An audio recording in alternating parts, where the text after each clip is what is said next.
Okay. Hello, everyone. Welcome to the Becoming Noble podcast. My guest today in this inaugural episode is my good friend Kruptos. I wanted to have a familiar face on for the first one so that if I mess this up horrifically, someone that will forgive me for wasting their time. We're here today to talk about orality and literacy. So this is a topic that on its surface seems quite academic. And the text that Kruptos actually introduced me to, which is Walter J. Ong's Orality and Literacy, is seemingly academic and somewhat dry, seeming in nature, until you start to unpack it and you realize just how deep the revelations in this text go in terms of understanding the structure of our thought, how we've come to this place that we call modernity. But before we dive into that, perhaps Kruptos, you could give a quick introduction to yourself. Well, yeah, I guess now, I do stuff for a living that is not writing and podcasting, but in terms of this sort of online, I don't know what you ever call it, dissident rights sphere. I run, or I write a blog on Substack called Seeking the Hidden Thing. We talk about, partly the name is the reaction. It was like I was having a discussion online in a group chat this morning about the limits of rationality.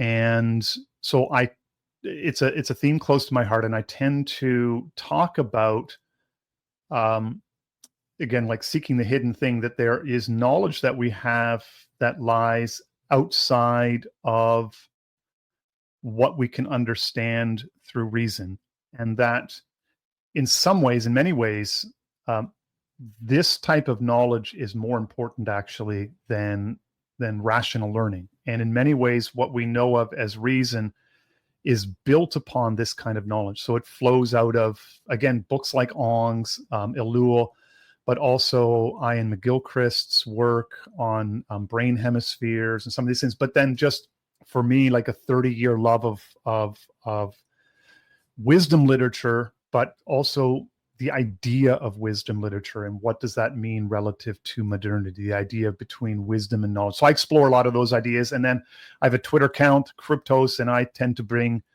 I guess I got my launched by talking about Ellul online. And that was, and applying Ellul's analysis of technology to politics, which not a lot of people have done. And people really still don't do it a whole lot.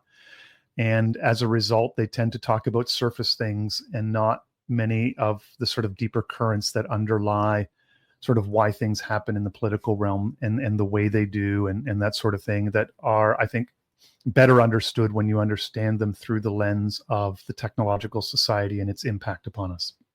And Ong is an important piece of Ellul is not the only author who writes on this. Ong, as we're going to talk today, is an important piece of this, and I think that's one that things that are often overlooked because we take just things like writing and printed books so much for granted that we don't really think about the degree to which writing and print and now internet technology like social media and stuff change the patterns of our very consciousness itself and how we think and the ways we're able to think in that way. So that's kind of how we are to who I am and how we are here today. And again, thank you for having me on, Johann. That's a long answer to a short question. No, that's why we're here. This is an oral discourse. There's going to be lots of repetition. There's going to be rhythmic exchanges. There's going to be lots of features of orality. Yeah, exactly. Verbal conflict, right? In combat. Oral conflict. Yeah, it's going to be agonistic, as Ong would say. It's going to be highly agonistic. Which is wonderful. Ong is great for like learning new words that way. So, yes, exactly. Well, in our graphilect, that's always necessary. But okay, I'm getting ahead of myself. Oh yeah, graphilect. So to introduce the text, and in a second, I'd actually be curious to find out how you came across this in the first place. It's quite old. It's at least 50 years old. It predates the internet as we now know it. And the sort of thesis of the text is that our whole way of being, here "our" refers to all of us moderns, and our way of relating to truth and reality is encased within a very particular frame that we are so deep within. We're like fish that don't recognize water. And this modern framing of things will strike many listeners as obvious conceptually, but perhaps less obvious is just how deep this goes into the very structure of our minds and our narratives of our lives and our conception of what is real and what is not. And this isn't just the sort of effect of, say, the post-war consensus or a decline in religion or increasing urbanization or the adoption of digital technologies, although all of these things are interrelated with the subject of our discussion today. It's the fact that we're taught to think about the world, and this is reified in every interaction we have from a formative age in the structures of a literate society that codifies its knowledge, that transmits its knowledge in forms that are suitable for storage and transmission in the technology of writing, which is actually a very late development in human culture. So that would be my sort of synopsis before we start breaking down what pre-literate minds felt like. Anything you want to add to that synopsis? And again, I would actually be very curious to hear how you came across this work. Okay, so from two sources. It's interesting if you talk to pastors who have been trained, not maybe so much today. I don't know about the young guys and how they're getting trained, so but many of us who are older in our 40s and 50s, you'll often hear like, "Oh yeah, that's right. I remember that. They made me read on when I was in seminary." I got introduced to it in undergrad in the early 90s from basic. So what was the course? I had a professor whose primary area of study was historicism. So he wrote his PhD on Dilthey. And so was very, very deep into the hermeneutical problem. And so we as students, even in undergraduate, like the hermeneutical problem permeated everything else that we read and studied. And so that was just kind of one of these things where all of these questions of, 19th century German philosophy were, sort of deep in kind of what we did. And one of the texts that he introduced us to help understand, because he also introduced us to Ong in terms of propaganda, the technological society, but then also Ong in terms of interpretive frameworks of trying to get us to understand, how deep the hermeneutical problem goes in that regard, and just the very nature of to understand sort of what is a text. And you can't even understand what is a text unless you have something to contrast it. Like you say, you're fish in water, because a text for us is just something natural. We have books on the shelves and they seem very normal to us, but people didn't always have texts. And not every society, even today, there are still some societies that operate in terms of primary orality, and you can find pockets of it here and there, like people who can't read and don't read, and it changes the way that they think. It doesn't make them necessarily stupid, but it changes how they think about the world and the ways that they're able to think about the world. And even a modest amount of contact with literacy will change your ability to think. Like, we can't go through the whole of book, because it spreads here too, to not only his book on like orality and literacy is but one work, because he has like the presence of the word. He talks about the nature of words and language in numerous books across much of his writing, and it even comes up in his book in what is it? Fighting for Life: Consciousness, Sexuality, and Consciousness. The one on genders as well too, and the difference between male and female, and this whole question of writing and print also has to do with like, why is our culture feminizing? These types of questions. So Ong spreads it through. So this research lends him into like, and he wrote like numerous books, but some of these themes sort of permeate all of his books in that regard. And it's something that we don't think about a lot, the changes that writing and then subsequently print affected. And like, you take, for example, like, why did the West emerge? And it didn't say in China, because China had printing presses and these types of things. But it comes down to the nature of the alphabet and the language that allowed print to permeate within Western culture in a way that it never did in Chinese culture. And so Westerners were able to take advantage of the cognitive changes that the printing press effected on society in a way that Chinese people were not. And so this is really it's really, in many ways, if you're looking for a singular invention that made the West what it is today, The printing press is really probably, you would have to sort of point to that as being the singular invention that made the West what the West is today. Yeah, and maybe the just to quickly elucidate the technical roots of why this was possible in the West. I don't want to get too deep into the technicalities of language, Yeah. and I think that the implications are more interesting. But Ong's thesis is basically you have this heritage of writing in the West, which starts with these Semitic languages, which are quite close to what we would today think of as written languages. In what became the Latinate style, except that they lack vowels, which means that That's right. you still need, while you're speaking these languages, if you're reading from it, you need a lot of context to understand exactly which word you're saying, how it should be intoned. It's not a language that is totally suitable for entirely being transmitted to the page. Then, with the advent of what we'd now recognize as vowel sounds in written language in Greece, you start being able to represent symbolically on a page a very thoroughly fleshed out word that someone can glance at and pronounce correctly. And therefore you have the sort of foundations of the printing press, in that you have these interchangeable letters.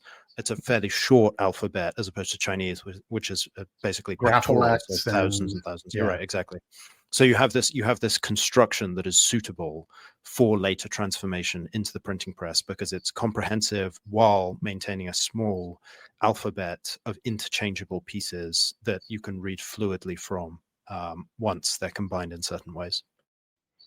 Yeah, and it's interesting when you mention, and this is important, I think, for people to, especially, and this is one of the reasons why it comes up for biblical interpretation, is to recognize the ways in which, especially the Old Testament in Hebrew and Aramaic, the ways in which that language stands sort of halfway between the Greek and primary orality. So you have this mixture in the Hebrew language because the consonants are written down, but the vowels have to be remembered, so that even though it's a written word, it retains many of the characteristics of primary orality.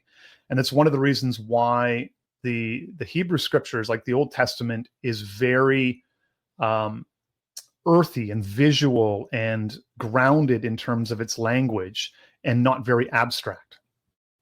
And it's one of the differences between it's one of the things that explains the difference between the Old Testament wisdom tradition and the more Greek analytic tradition. And so there you run into a conflict in a sense of, it's just because the scriptures are the scriptures, right? Like it's a funny question of did really God intend us to be analytic in this way? Because the scriptures were not given to us primarily originally in this kind of analytic form. They were sort of in this half, it's partly written and partly oral at the same time, which is, it's a kind of fascinating question, which I think there's really no answer in the text or anything per se, but it's just one of those fascinating questions about the nature of scripture and ideas and things that we wrestle with today. But I guess, I don't know whether we want to begin with sort of maybe just sort of like, what is the oral mind in that regard, right? So orality is one of those things where if you can't write something down, then everything that you know has to be remembered. And so everything that you know then has to be shaped by in patterns and ways that make them memorable. So we talked about this, like I wrote about it on my Substack, that one of the ways that makes things memorable is through conflict. So you would learn by arguing what it is that you think. Or the other way to do it is through performance. So instead of emphasizing ever finer degrees of meaning, you emphasize beautiful performances. So the emphasis becomes not so much, and this is one of the things that we, in a rational sense, we go in and we sort of bury ourselves in sort of like, what's the precise meaning of a word or whatever. Whereas for somebody who's in the primary oral thinking, they're not necessarily interested in the precise meaning of a word. For them, the word may be used simply because they have, say, 3 words for fruit, and this one just simply fits the meter and makes it memorable. And so they're not actually saying anything by using this word versus that word, other than this particular word fit the meter and the other ones didn't, right? And that made it memorable. And then they're also tied with events. So, and this is the sort of thing, is that the things that are important to the people are the things that get remembered. But it's also in a sense where there is a generative aspect to it that we as people who write struggle to grasp, in a sense where, like, Homer was originally oral, and you're thinking like the poem of Homer probably represented only a portion of the full corpus. And so you would have somebody who would literally sit down and give an oral recitation of the whole Homeric poem. And so there's a greater connection with the environment, with the world around you. It's grounded in the thing.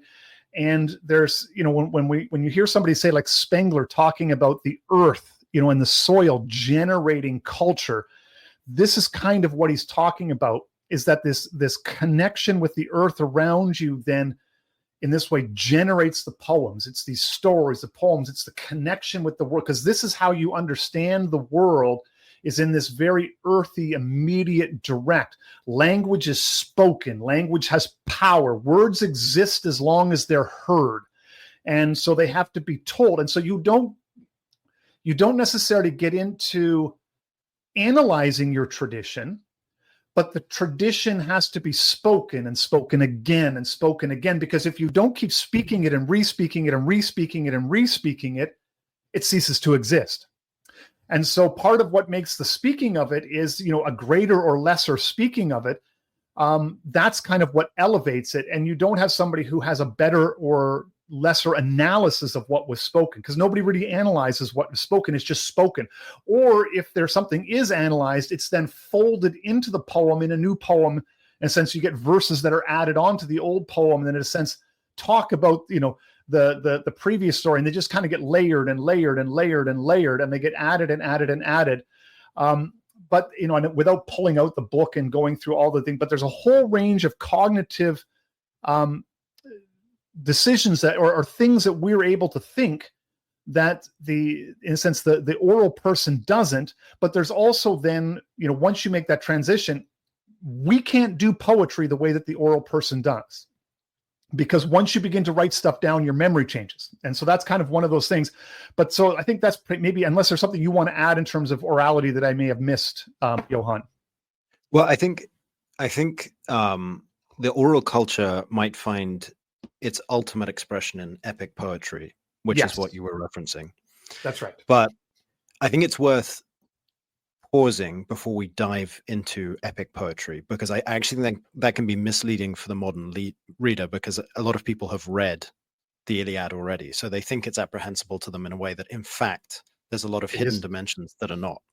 So if you think purely about an oral culture, outside the context of epic poetry, but just in the sort of day-to-day existence of someone that is existing within an entirely oral culture that knows no writing, no written language, never has. Everything is ephemeral. Words aren't an object which you can point to, which you can record and freeze and pinpoint and dissect and understand independent of context. Words are an event. They happen and then they disappear. They're lost. And in so doing, they're tied into the rhythms of both nature and action. They happen between entities, and then they disappear. They're gone. So in that sense, words are understood in oral cultures typically to have a sort of power to them, the spoken word, that is surprising, even shocking to the literate, because we're so used to interacting with words, in writing and sort of disposable notes and, just thinking things out to ourselves. In the oral culture, A word, often is construed to have magical powers. There are rituals that intone the same words again and again because they're tied up in instructions for action or the communication of direct and important information. And so that's the kind of words are alive, and that's a good, because that comes into when you start talking about print, you have to think, like, because words that are spoken come from within you as a person, so they have breath, they have vibration, they're part of your living being, and then you utter them and they come out to you and they have impact on the word on the world around you. Somebody hears it and they feel those sounds within their body. So it's a living thing. Words that are spoken are always alive in a way that we don't really think about words as being alive. And that for the oral culture, all words are alive, they're powerful, they're imbued with power, because that's basically the nature of words themselves, because they live in this kind of physical, temporal, immediate sort of space. And they're necessarily social as well. There's no such thing as a diary in an oral culture. So whenever you're deploying words, whenever you have words at your fingertips, it's to someone else. And so everything has, we were joking earlier about this agonistic element, which means it has a certain give and take and aggression, what's called flighting in medieval English, which is you sort of assert strongly your position. You even seek to challenge directly the assertions of the other. And that's because words are this social thing. They're not meant for introspection. They're not meant for detailed self-analysis. They're not meant for preserving things which you share later.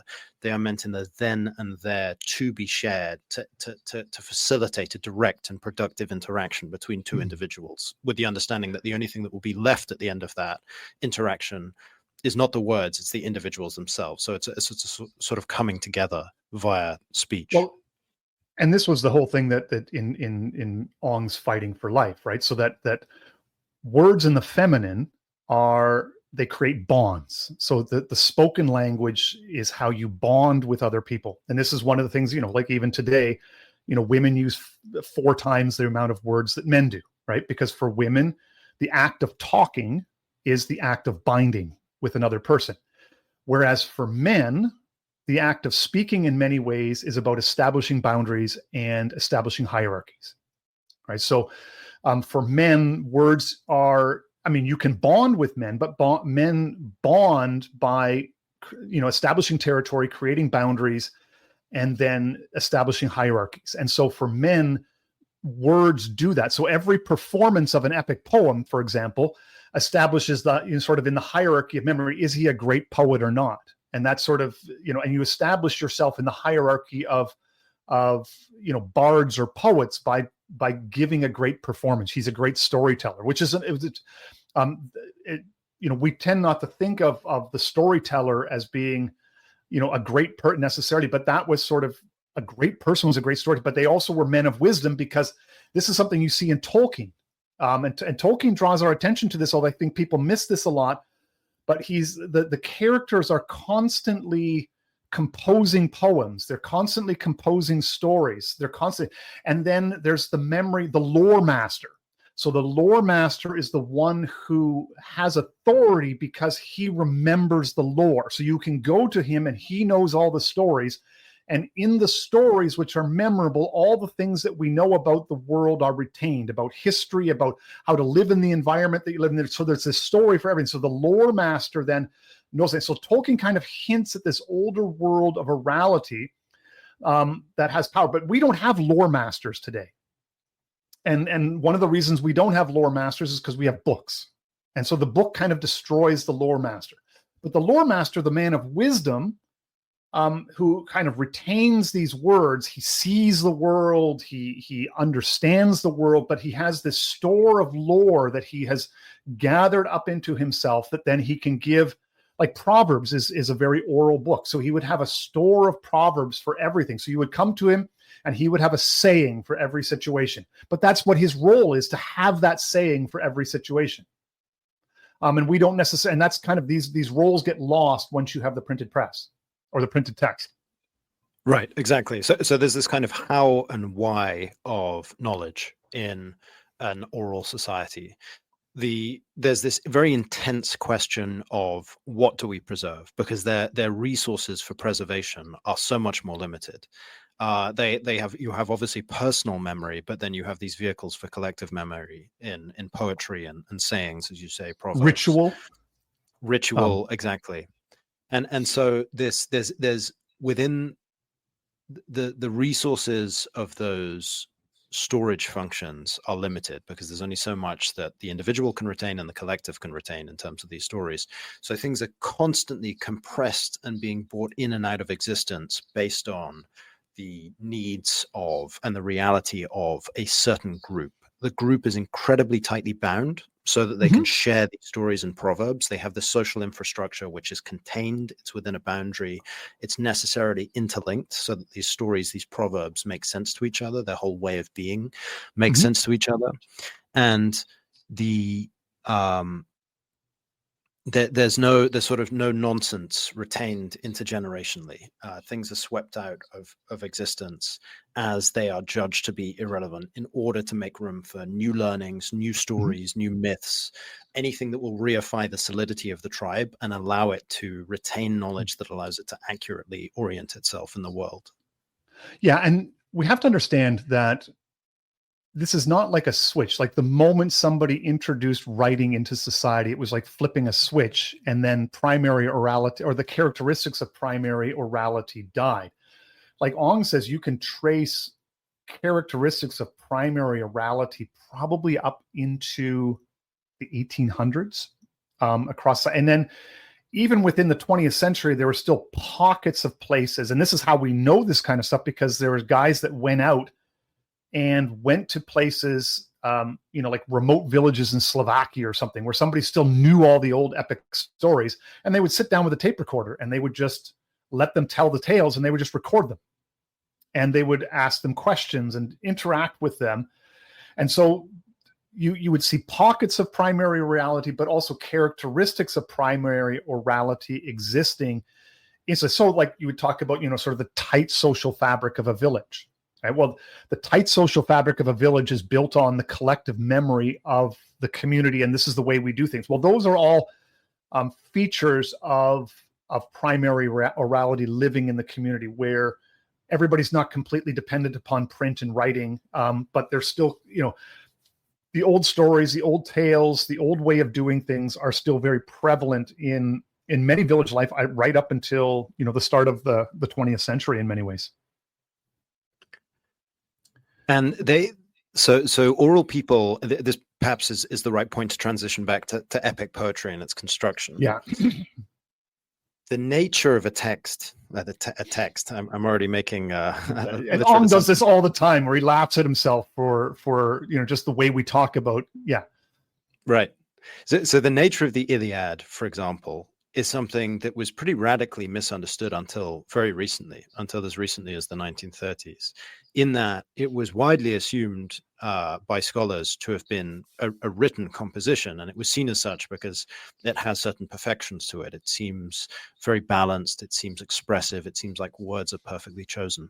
And it was only in the 1930s, because the Iliad is so old, it's sort of its genealogy is not exact, and so we have to make certain inferences, that scholars began to identify patterns in the text that repeated again and again, and that were omnipresent, that only make sense as essentially vehicles to shape the text in such a way that it is easy to retain in the memory of a human being rather than on the written word. And so a lot of the balance and so forth that is expressed in the poem but right down to the shape of the character themselves. So obviously it's in hexameter, and it's got a certain structure to it that repeats in sections, that has a logic which helps people retain things. Anyone that's ever read their children a book like The Cat in the Hat knows how much easier it is to retain information when it follows a certain structure and each line references the next in a necessary way.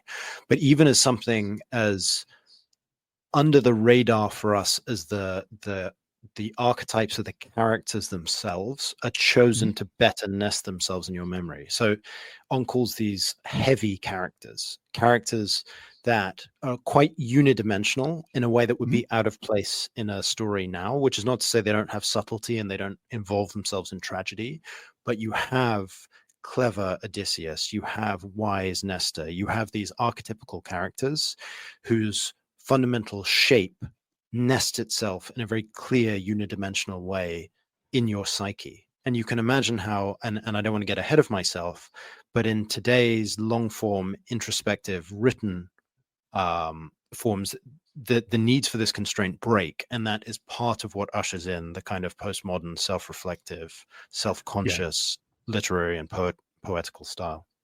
And it's a good point that you make there, just to underscore that, Johann, too. And the other thing that is, when you mention sort of the flatness of the character, and you can see this in biblical language too, that the closer the connection to primary orality, the more that the characters are action oriented. So you're not getting into the psychological space of the person.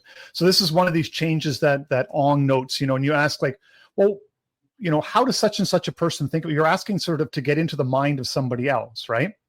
And then in a primary oral person said, well, you would have to ask him that himself, like go to the person themselves and to ask him, because I don't know how so-and-so can think, this type of thing. You'll have to ask him because those are his thoughts. And so you tend to, you bias yourself towards action and doing, and you'll see and this is why most of the epic stories have this kind of warrior bias towards action, doing, conflict. It's all very external, it's out in the world, and you're not dealing with the inner psychological life of the characters themselves. And that's really a function of primary orality. And the other function of this is not so much even to make the hexameters and for memory, but it's the idea that you use these bits and pieces in live composition. So you might have like 3 or 4 different ways of describing Odysseus's bravery, and whether you need a 3-syllable, a 4-syllable, a 2-syllable word, on the fly you'll pick your word based on the meter, and you'll do it. And some of the recordings, people like the poets will say, well, it's every time I perform the poem, it's exactly the same. Well, and the guys that went out and recorded it, came back and realized, like, no, there's significant variance. Probably about 60 to 70% of it is the same, but 20 to 30% of any epic poem changes on every performance of it, depending on the moment and the things that want to be emphasized, just because they're composing it on the fly. And for myself as a preacher, this began to make sense to me as well too, because I found that excuse me, when I used an idea for the first time, let's say like the first time you're talking about something, the first time you're preaching about something, and you're working out the language for, how do I say this? I have this idea and I want to say it, and kind of you write it out, you have your basic idea, but it still comes off as clumsy and awkward. But then let's say you speak on the same idea 5 or 6 times, and what happens is you begin to work the ideas out, and they become a set of stock phrases. So if you listen to somebody long enough, you'll begin to hear them do these types of things where they'll repeat the same phrases over and over again. Because what happens is they've worked out the language, and they can weave these basic ideas together like beads, almost like an epic poet. And they can talk about these things together by taking all of these basic threads that I talked about this little bit here in this podcast, I talked about this little bit here in this sermon, and now I can thread these all together and I can compose them on the fly as an epic poem. Well, that's kind of what the epic poet was doing. So he would listen to performances, and that would how you would turn. You would listen and listen and listen and listen. And then Ong says is that you never, after hearing, say, a poem, you would never go and perform it right away. You might listen to it again, and then you have to go away and sort of mull it over a little bit. And then you would come back and you would do the performance, because it allows you to sort of interiorize, to shape line. And so the language is then shaped in the performance. And so we still see evidence of this today in public speaking, like this sort of the example I use.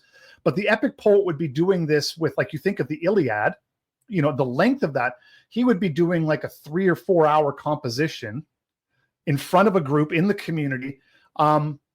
on the fly, live, probably with an instrument or something, but he would be singing it, he would be composing it, and would all be composed like. And so all those little repetitive structures that he have is him weaving together all these little beads of stock phrases that he's got in his mind, and he's telling the story on the fly. It every time is a fresh creation, but it's the old story with all of these little bits and pieces that are woven together expertly, and that's kind of how it's done, and that's how memory is sort of built. And outside of that framework, nothing really exists. And so that's how, knowledge is shaped and formed, is in that moment through all these little bits of stock phrases and its connection with action and doing and the living world around us. So let's quickly move to how this changes after in a post and indeed mass literate society like our own, and the implications of this. The first thing that I would call out is that there are very limited vocabularies in societies without dictionaries. Only a few thousand words will be well known by the average person in society. And this means that everything that you discuss has to be discussed in terms of metaphors with familiar and grounded things. So your entire concept of the world and your concept of yourself and your relations and your actions are interwoven with the things you see every day, the things you do every day. So it's a very coherent, self-contained, and as you say, grounded, earthy life. Conversely, now in a mass literate society, Ong estimates in the book, and it's probably larger now, that if you weren't constrained by the size of a dictionary, you would be able to populate a dictionary, and I'm sure online dictionaries now fulfill this, more than 3.5 million words, which have reasonably regular use in the English language, which he calls a graphylect, which is a language that has been expanded by its interaction with the written word for such a sustained period. And that gives us access to metaphor, and in fact it removes often the need for metaphor or ambiguity. We can be incredibly specific and abstract in what we are trying to communicate, and this in turn shapes our ideas, what we even attempt to communicate and conceive of. Well, and I think that probably the place to really begin in talking about literacy is to understand that writing is a technology, it requires tools. So you have the writing instrument, you have the inks and sort of the medium on the page, and then you also have the paper or the sheepskin, which itself requires making in order to. So you have to make the writing, like the surface that you're writing on, and then you have to make the writing instruments. And so if we look at it in a Lullian kind of fashion, that like the technology doesn't care, but every technology brings with it benefits and it brings with it costs, right? So the benefits that come from writing is that you are able to take your thoughts and put them down on the page, and now they exist separate from you, and you can then analyze them independent from your own consciousness, that they become something separate from you. And this really is what allows analytic reasoning to take off. Now, the cost of this is that, and Plato himself noted this, is that it destroys your memory. Your ability to remember things goes down immensely. And also, like Ong will note, is that your ability to compose epic poetry virtually disappears over time. He makes the note in like the romance, like for example, in the Romantic period, which is really the last gasp of orality in poetry writing, is that in the Romantic period, as aids to poets, they would be given these books of stock phrases that they could use to help you as an aid to learning how to compose poetry. But in the Romantic period, everyone knew that it was only rookies that used the stock phrasing books. A real true poet in the Romantic era was composing completely original works that are free from the use of stock phrases. Well, the only way that you can get from the use of stock phrases to something completely free from stock phrases is to be fully literate in your use of poetry. And so, and this, I think, is a good way to sort of, that's that kind of mark of the transition. So what happens is then you lose the price for becoming literate is that you lose your ability to compose epic poetry in the same way. And this is one of the reasons why I get into Ong today, is if you can't compose epic poetry, can you generate culture?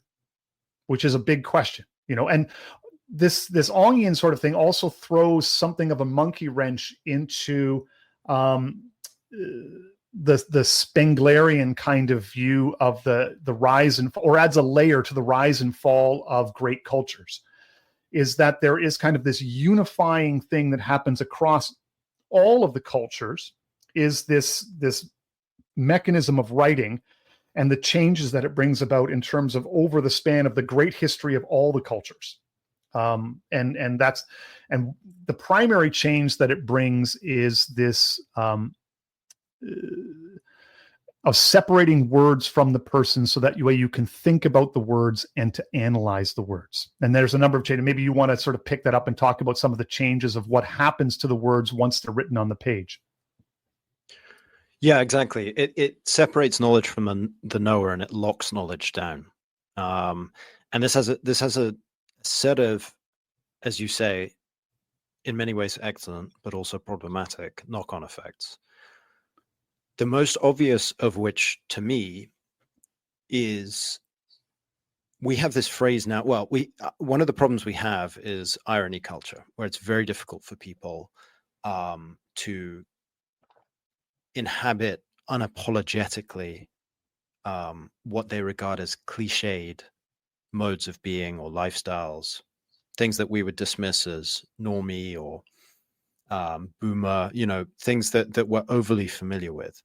Cliches aren't a thing in oral cultures. And the reason for this is that because knowledge is ephemeral and has to be passed on orally, you need to be constantly referencing and drawing from an archetypical well, which is universally familiar. So the cliche is a necessary component of the transmission of knowledge. You can never depart from the cliche. You can never have postmodern or experimental or, modernist lines of cultural generation.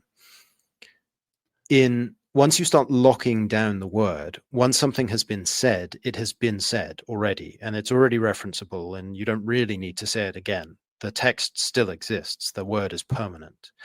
And that means that each new generation that comes along has to find a way to redefine itself, to give itself a new cultural space, to give itself a reason for existing that can't just simply reference what has gone before, because what has gone before doesn't need to be made new again. It already exists. It's the text is still there. And so that leads to the concept of the cliche. You can't employ the same device that every author has deployed before you, or you look simple, you look unoriginal, you look boring. That there's no need for the product that you're generating. You have to in some way be original, you have to be transgressive, you have to push boundaries. And that, I think, is also acidic when it comes to the generation of any kind of stable, rich, deep, permanent culture of the kind that I think you'd want to return to. Well, but it's also problematic in a sense, like, and this is where you come into, say, the Bible and theology, right? So a word is written on a page, and then it's there, it exists, it's fixed.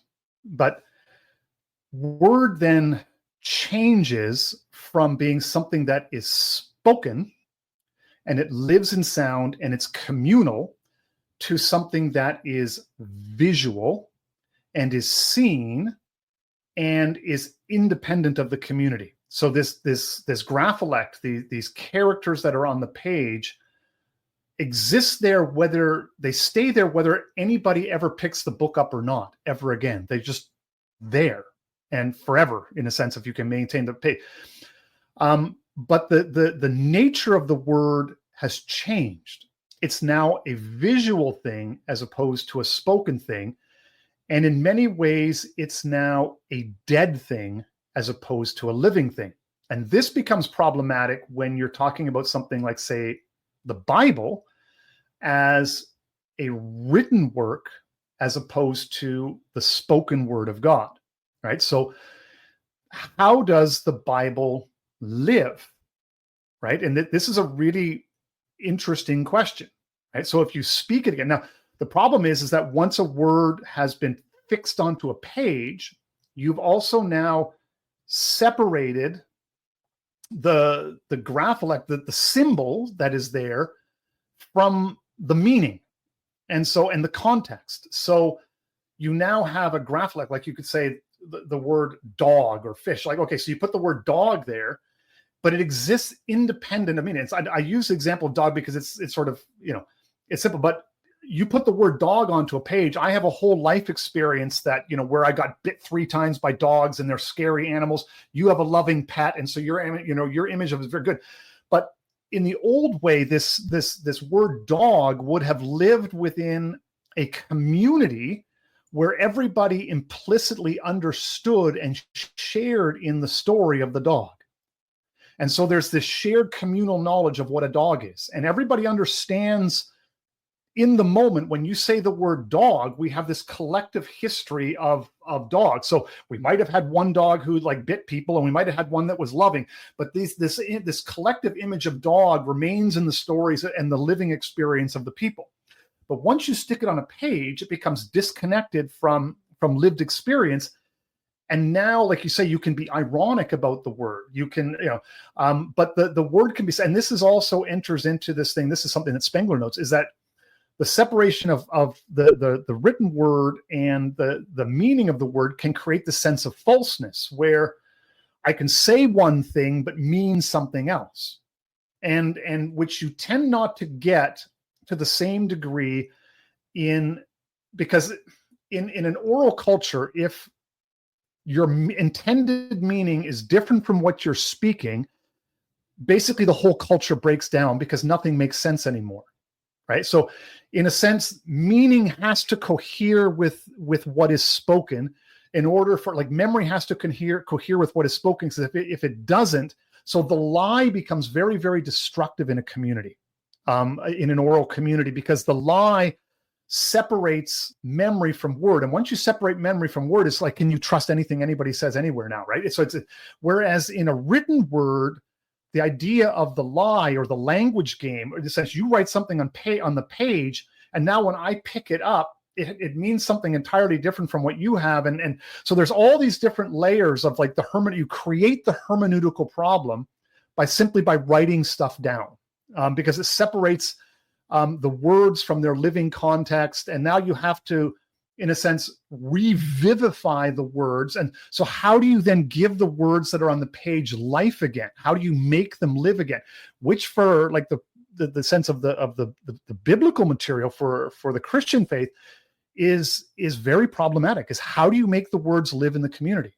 So preaching becomes a way to, but then what you're expecting preaching is to take the role of, and this is sort of the symbology of the pulpit.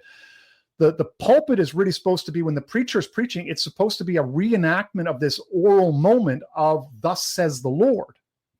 Whereas we tend to look at preaching much today in terms of this written context of where it's a critical, what's the right way to do it? Where you're not revivifying the text, you're talking about the text as a dead entity. And so and this is the thing that where criticism comes in, is that now you have the text out there and you can discuss the text as an object. It no longer lives, it's a dead artifact. And now you can discuss this dead artifact and what's the meaning of this dead artifact. And then you can argue, so you can have secondary conversations over the implications and the meaning of the dead artifact, but does the artifact really live anymore?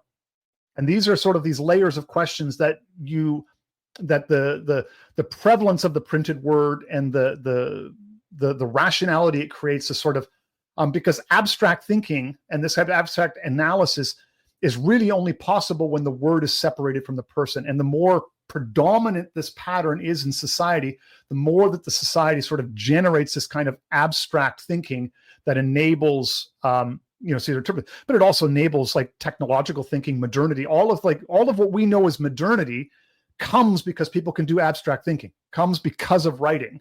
But the cost of it is that we then lose connection with the living substance of our own culture. If that makes sense. Yeah, it makes sense. And I think a real danger is, and this is a bit like McGilchrist, we are now used to using language to build up very comprehensive models of reality that are static and inflexible. So when your cultural inheritance is embedded within an oral culture, you receive it knowing that it is not possible that the sayings you're being provided with, or the poetry, or the received wisdom you get, can possibly be comprehensive. It's simply not possible. There's not enough of it to you. You're being given a seed which is yours to germinate into wisdom in the lived setting which you now inhabit. Mm-hmm. In the world of the written word, you can then give rise to things like scholasticism and, what now is ubiquitous, which is policy. And systematics and the policy manual. Right, exactly. Which is an attempt to take advantage of the comprehensive potential of the written word to write these very, very large static bodies of knowledge that attempt to contend with every possible variation of a situation that you might find yourself in.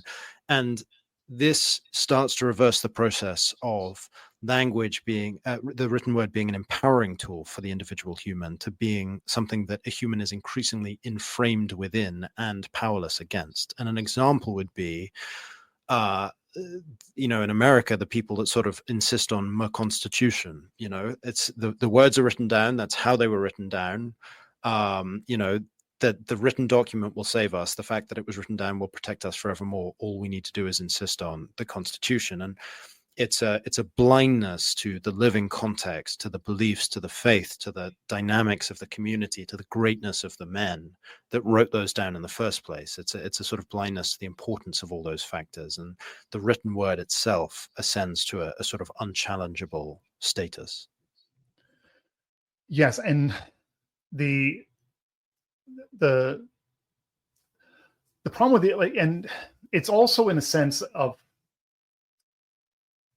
the system of, in a sense, the system of rationality as it imposes itself becomes increasingly resistant to the person of authority in that regard. So they're, going to the wise man who has the wisdom saying, he may not necessarily have an answer for you, but he will tell you a story.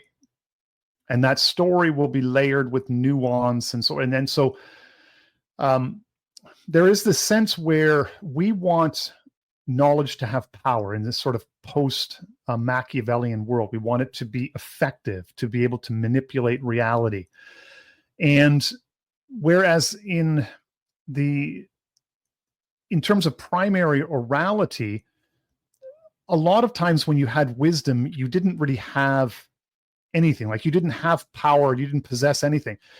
But the older oral mind is actually generally much better able to deal with contradiction than the modern rational mind. And because we have this need to sort of work out all of the contradictions and to make everything cohere rationally, that like the sort of the principle of non-contradiction, which to somebody prior to, like in an oral society or a society of limited or mostly oral society, the idea of a world with non-contradiction is just something that I'm not sure that they could comprehend this, that everything that needs to be non-contradictory for it to be true.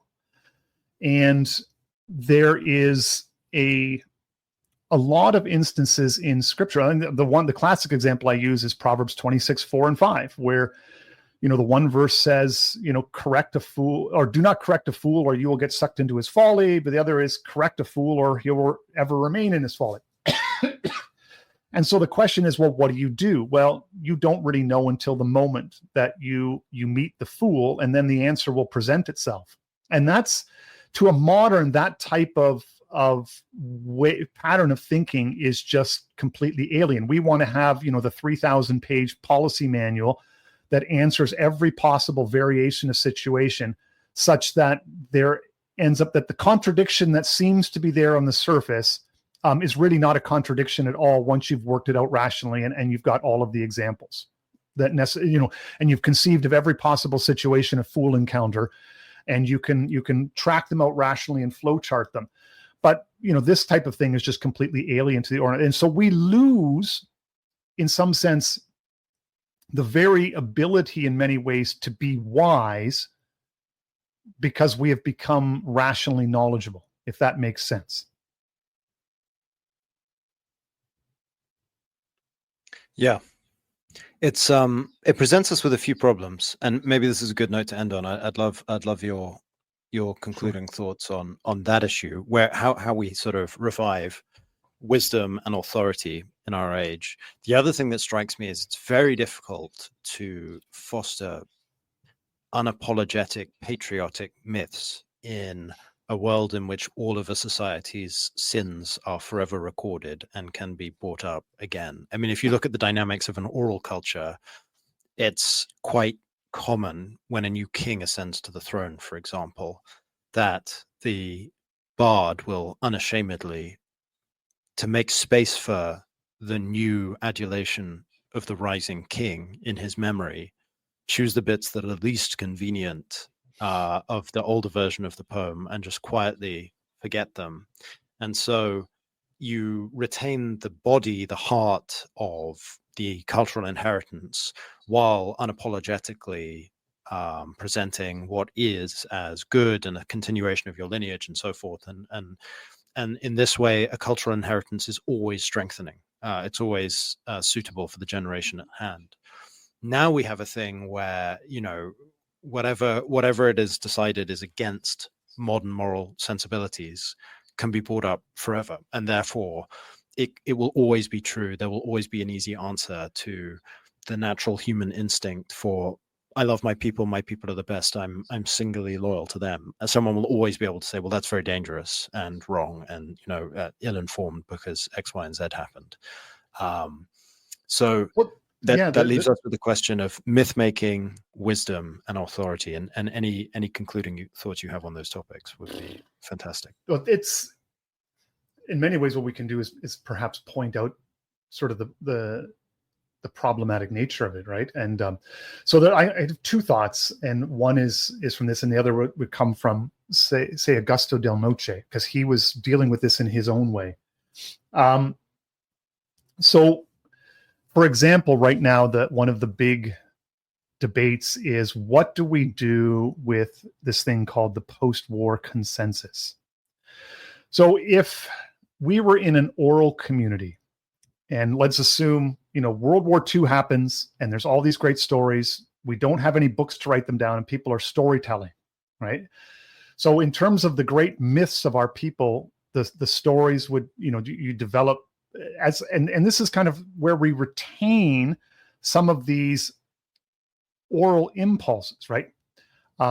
Hitler becomes the archetype of evil. He's written into the story in that way. Churchill becomes the hero of it, and the stories are just simply told, right? And so I think those that want to hold on to the stories are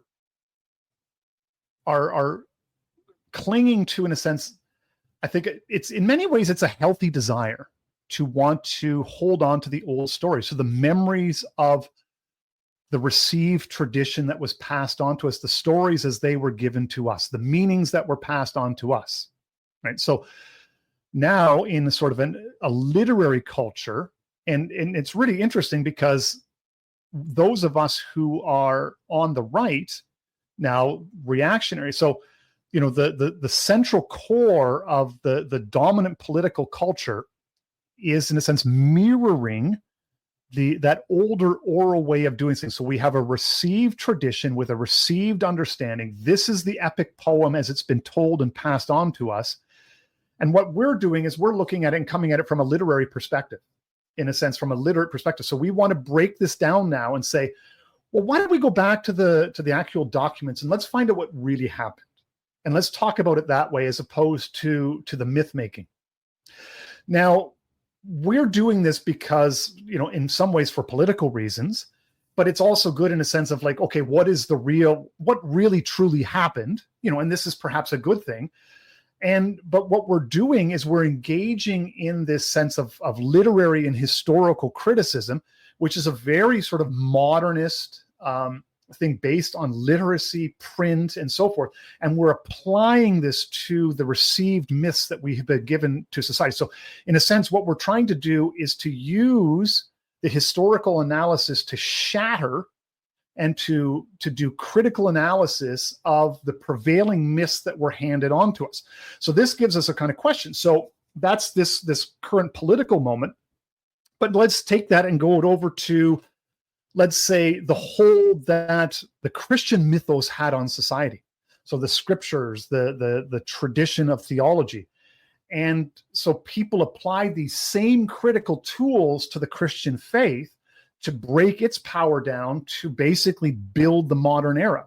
So we're basically doing to this new era that emerged and the new myths emerged what was done. So you have this ever cycle of continually breaking down myths. And this is really in the sense of, in the end, the culture just simply exhausts itself because you just break it down and break it down and break it down and break it down. Every time that new myths try to emerge, you break them down and you break them down, and you're doing it for political gain, for whatever gain you're trying to do. But eventually there's just simply nothing left. And the whole thing kind of, there's just nothing left to the, and that's kind of where we're getting. Like, you look around at the mass media, it's like there's no new stories, there's no new music, there's no, like, everything has been broken down into the point where there's like, how much is really left to break down? And so you get these last collection of stories that had maybe emerged. And there was really, like, as some of us have noticed in this World War II context, there really was a potential for an ethnogenesis moment of generating new myths and generating new stories. But, because of the nature of technocracy and so forth, these stories then become oppressive. And now we can't allow them to exist. They have to be broken down, right? And so we continue that process of cultural breaking down. This is in a sense where perhaps the difference in an older oral culture is that it values stability over the edge. And this is one of the things that Tolkien pointed out in prioritizing the Shire as kind of the quote unquote ideal, is that what he was saying is that you really, and this is, I think, something that Will Tanner in one of his recent, is that the older agrarian oral culture prioritized stability of culture, stability of things over time. And that's really what the oral culture does, is it tries to, well, not try, but it promotes a stability of culture of culture over time that the literary culture really doesn't allow, because it uses words for power purposes, because knowledge is power. And so you're constantly using words as a means to gain power. And that becomes part of the technological society, part of the technical society. And so words, you're trying to take these dead words and use them to, they have to be broken down for the sake of generating, producing, challenging power and so forth. And that's kind of, the words kind of get sucked in. So rather than having a culture that lives and creates stability for the community, it has to be broken down for power, wealth, control, because that's just kind of where you get to in a literary culture, because that's just the nature of what literacy and print culture does to a culture in that regard. I guess that's, I don't know if that's necessarily the end all to be all in terms of final words that way, but this is kind of where we're at, is that literacy and print don't allow us to generate culture, because every time that we make an attempt to generate culture, it, for the necessity of political power and the making of money, it's like you take a story and you turn it into a movie. It has to be broken down. So for all of these things, these stories are never allowed to just B, they have to be used and broken down for power, for money, and everything. And eventually the society just simply exhausts itself and then collapses at it. And that's kind of, culturally sort of where, So the question is then, what do you do for generating culture? And I don't know if there's necessarily an easy answer. And this is something I asked in our group chat is, are we, without forgetting writing, if we don't forget about writing, how is it then that we generate a new culture? Like that a new culture emerges out of the wreckage of this one? Is it even possible? And that's kind of the question that, and I'm not sure that there's an easy answer to that, is it possible to actually generate a new culture once writing is this prevalent in society? Because we can't create the kind of generative myths that gave birth to the West. I don't know if that's really an ending or a satisfying ending, but that's kind of, I think, that's kind of in the questions that I wrestle with and why I come back to these texts. Yeah, I suspect that whatever answer there is, it'll involve separation and protection from the deconstructive mechanisms that have wrought chaos so far. So, I mean, if you look at, for example, The Lord of the Rings, that doesn't even make an attempt at a truth claim. There's no assertion that any of the characters were real characters, but nevertheless it is intended to be a myth with meaning for the English people. And so that's a kind of interesting protection against deconstruction. Others would be, sort of fascism, fairly unapologetically constructed mythical pasts, and sort of genealogies that don't quite stand up to examination of the various peoples and so forth, with esoteric elements and so forth. So there's a kind of intentional mythologizing in a way that doesn't even attempt to rely. I wouldn't say it was a fully satisfactory process. What I think might happen is, there's a lot of talk at the moment about parallelism and intentional communities and a sort of divorce from the cultural mainstream. I suspect that will involve, where it is most successful, also a linguistic divorce, in that you will form little, and you see this online to some extent, all kinds of idioms, sayings, images, symbols, words that are intended only as accessible to your own community and that sort of separate you. But I suspect we'll see that more and more. This is one of the things I think that why Del Noce is interesting from a philosophical perspective, because he looked at the contrast between liberalism, socialism, communism on the one hand, as this kind of the future utopianism, and then the past utopianism of fascism, in the sense of and seeing both as products of the modern technical world. And Del Noce argued that both are dependent upon this idea, or he says it calls it like post-Nietzschean. So in a sense, the idea that God is dead, which is, you could look at it as another way of saying that is that only in a society that has been severed from its own mythology can liberalism, socialism, communism on the one side, sort of a future utopian, and the past utopianism of fascism arise. They're not really connected to these generative myths or generative. So on the one side is, if we sweep away the present order, that a new order will just emerge naturally. So you're kind of placing faith in this idea that if we sweep away the current order, that would be enough to generate a new kind of cultural moment, right? That will involve equality and blah, blah, blah, blah, blah. The other with fascism is sweep away the present order, and we can reinstantiate this older mythical order that was generative. But the problem is that it isn't alive and generative. So what Del Noce argued is that, and this is sort of his ontologism, is that between these two, there is this sense that we have to begin looking at the metaphysical, and we talk about the metaphysical, and he actually references the supernatural. So in a sense, the direct encounter with God. And I think there's a lot of scriptural evidence, like a scriptural basis for this and basis within the tradition, is that the direct encounter with God, and you might even say, as a secondary book, and that's again literary thinking, but as a secondary thing, that as God reveals himself in the created order, as we encounter God both directly and in the created order, that this ontology, this direct encounter with God, becomes the ground for something generative, that you reconnect yourself with the very thing that grounds knowledge again. but you do so within the context of the tradition that has. So he talks about it within the tradition of the church.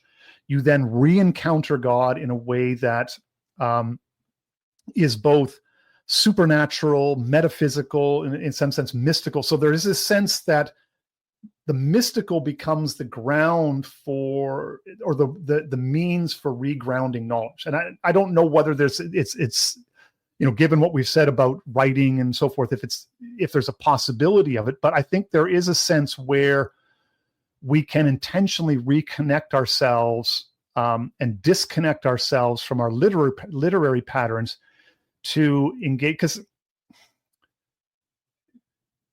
the oral changes with very little contact with literacy, but there's a sense of, I think we can encourage oral behaviors that find a sense of balance within and this is sort of the Ian McGilchrist sort of path, is how do you find that balance between the hemispheres of the brain, the one that deals in the sort of the more primary orality and the one that deals more in the literacy, is to then, and Del Noce say, is that, well, you have to reconnect yourself with the supernatural. So you have to let go at a certain level of the rational to, in some sense, almost brace, not necessarily the irrational, but that which is beyond rationality. And I think that's to me, I guess this is kind of, my blog, Seeking the Hidden Thing. This is kind of the direction, is that if there is something that's going to, or if there's a path forward through all of the nexus of problems that we have, that a component of it, a key component of it, would be a renewal of the mystical tradition within the Christian faith. And I think that's a perfect place to end. Well done. We got there. There we go. We landed it, thankfully. Yeah. Thank you so much, Kruptos, for a first podcast recording that I really enjoyed. You made it wonderful. So thank you so much. It was a pleasure to be on you. We should do this again sometime. And Ong is a fascinatingly rich author for these types of discussions, and I think very relevant for our times. Brilliant. Well, I hope everyone's enjoyed. That was Kruptos, seekingthehiddenthing.com, and see you all next time. To unlock premium episodes, as well as over 100 essays and other benefits, go to becomingnoble.substack.com/audio for an exclusive 10% discount for podcast listeners. That's becomingnoble.substack.com/audio. Enjoy.